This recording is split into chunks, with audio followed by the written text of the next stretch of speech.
All right, so today's March 21st. It's the beginning of the 2020 growing season for us, and we are getting ready to plant our crops. So we have tomatoes, we've got cherry tomatoes, big beefsteak tomatoes, we've got cucumbers that we're going to plant in this bed. So what we do is to germinate these, we put the seeds in on a paper towel, and then we add a cap full, take a 20-ounce water bottle, fill up the cap with hydrogen peroxide, pour it into that water bottle, shake it up, and then we pour it over the paper towel so that it's wet. And then we put the paper towel inside of a Ziploc bag and put this away for about a week in a cool, dark area. So we used like a cooler. And so we checked on them this morning, and because they're getting so viney, they look to have germinated pretty well. We're getting ready to start planting. So Kevin's gonna plant these. So we're gonna put tomatoes on this half of the bed and cucumbers on that half of the bed because they're pretty viney and they will compete. All right, so these are beefsteak tomatoes. You can see how well they germinated. So what we do is just move the rocks back a little bit, and then Kevin just places them inside. So we have beefsteak on this side. He put the cherry tomatoes on this side, so we can kind of tell what kind of tomato it's supposed to be. So we've been doing this this is our third year of aquaponics. And we really enjoy it because, one, we just really enjoy having the fish. There's nothing like when you have a stressful day and you come home and you get to see your fish swimming around. But also because it just makes really good produce. So this is essentially organic vegetables. We don't put any pesticides or anything in it. The only thing that goes into the system is the food that we feed to the fish. And then what then fertilizes these are the byproducts from the fish. Let's just say that. And so then when these are big and filtering, they will filter the water that's returning back to the fish. So it's a clean system for the most part, and we really just enjoy it. And there's nothing like coming outside and getting your own crops. All right, so this is the main part of our aquaponics, and that's the fish. So don't mind the water right now, it's pretty dirty, but you can see how big these goldfish are. So these are goldfish that we got last year. We got 66 of them from a couple in the mountains that had them in their just little pond in their front yard, and they wanted to switch to a different type of fish, so he was giving them away. And when we got them, they were about a third of the size. And so this winter, we really haven't done anything to them other than leave the water running, keep the air stones on, and feed them every 3 days, just so that they had a little something. But you can see how big they are.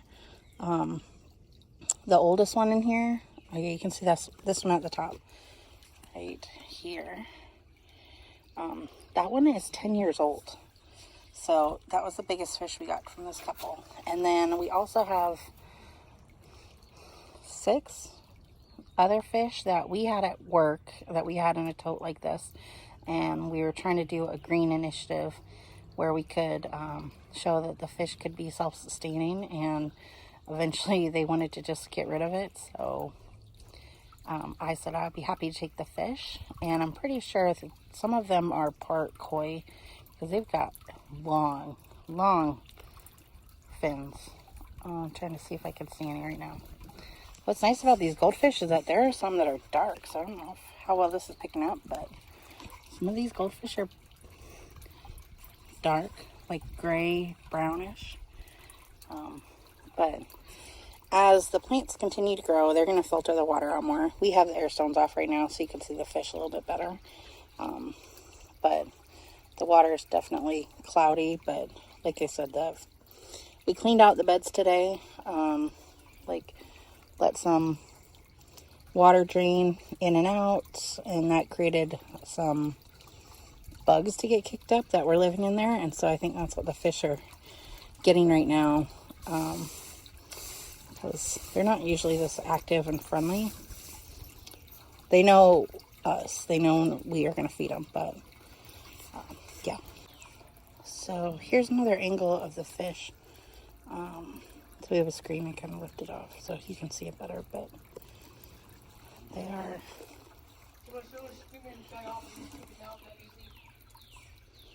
quite active right now. Like I said, I think it's because we cleaned out the beds and whatever was in there. There's some little like gnats and ants in there, and I think they're floating back through.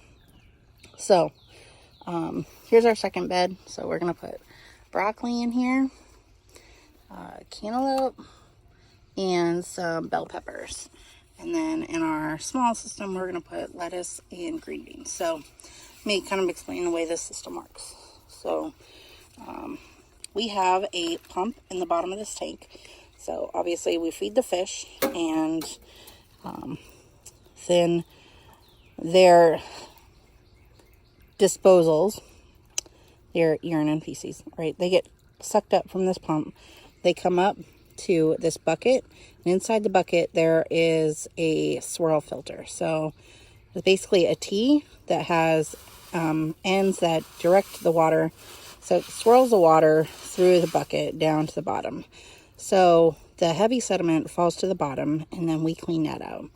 The cleaner water, well, you can see a little bumblebee in the background. The cleaner water then gets pulled out, and it comes down through both sides of this bucket. So there's a pipe right here and a pipe right here. And then this is what runs into the beds. So in the beds, the water's flowing. Obviously the plants will filter out the water when they grow. And then this is what we call a siphon. So a bell siphon. Essentially, we have this cut inside so that it comes to a certain level, and below the rocks, the water builds up, and then when it hits that certain level, as long as that pipe inside there, then it creates a suction, and it pulls the water out, and it drains through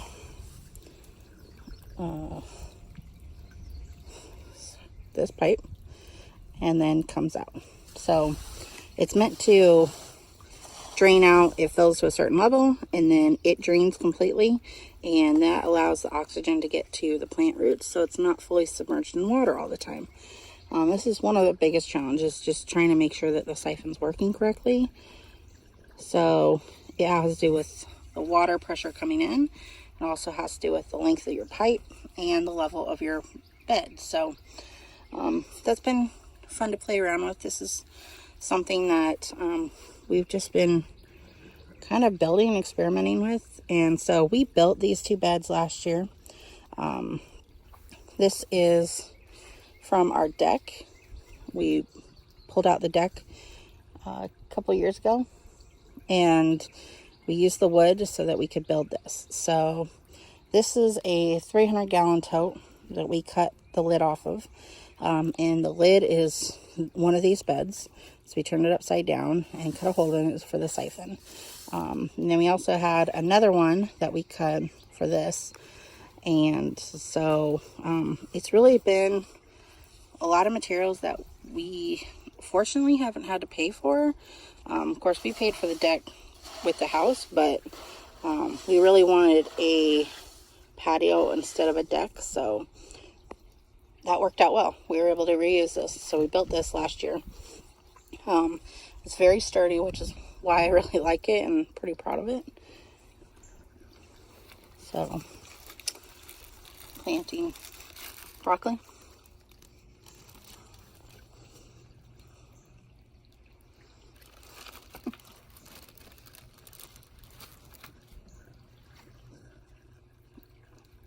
Oh, seed.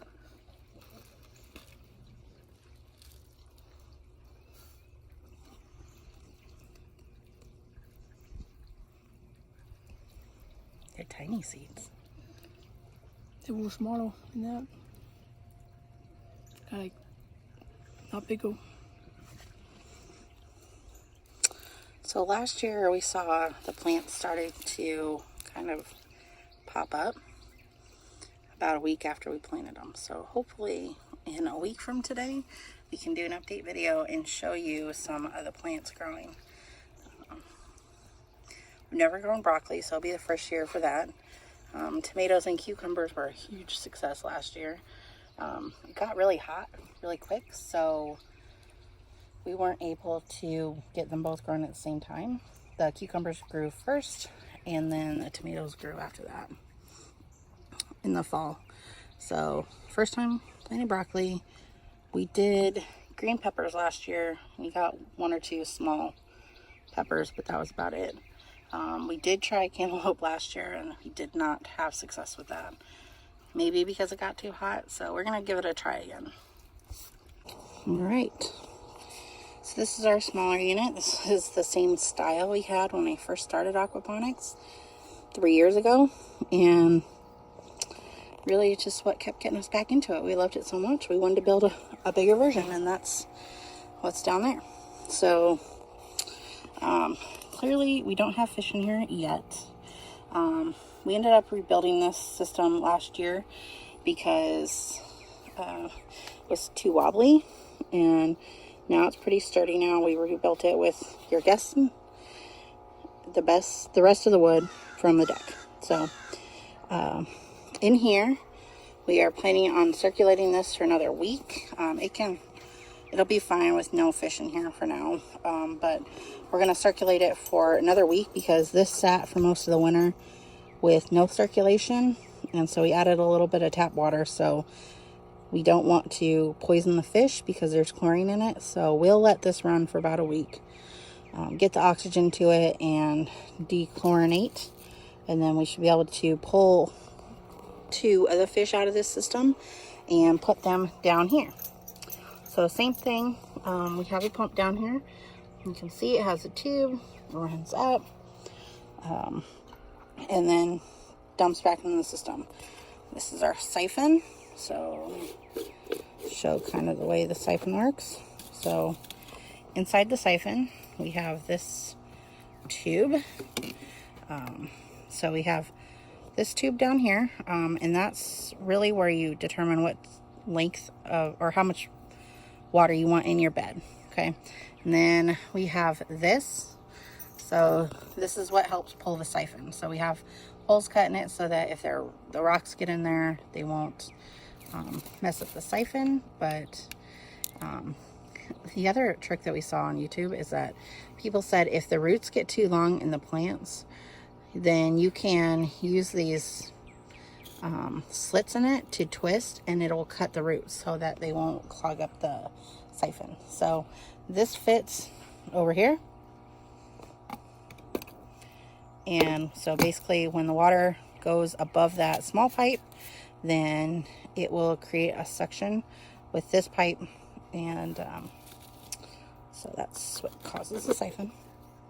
Yeah, pulls it up and then dumps back down. So we keep this lid on there just so that we don't have rocks get in it, because somehow they always get in there. And then it messes up your siphon and it doesn't work out very well. So,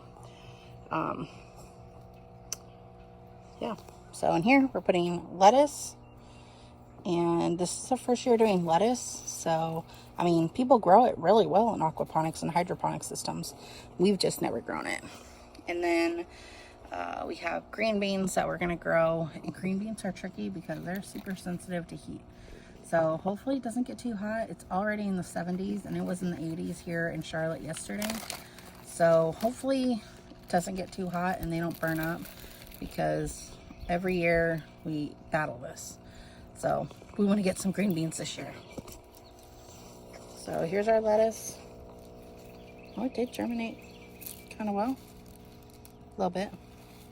Well, we're still going to plant them anyways. See what happens.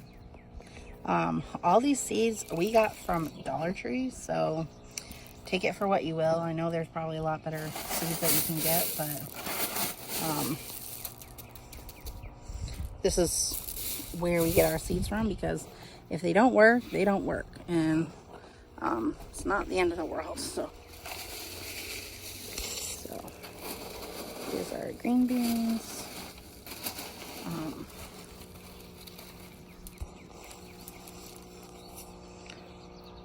we used to have a strawberry plant in here last year, but we ended up pulling it out because we had to fight with the ants. There was a whole ant nest living in there. So in order to clean out this bed, we did that, and then we cleaned out the rocks as well.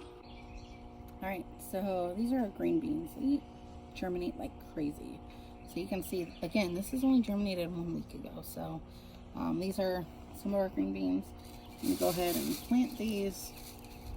I'm gonna space them out just a little bit because they're already viney, and we need to fight with that too. So then we cover them up. I expect to see these in just a couple days. Like, they're gonna take off.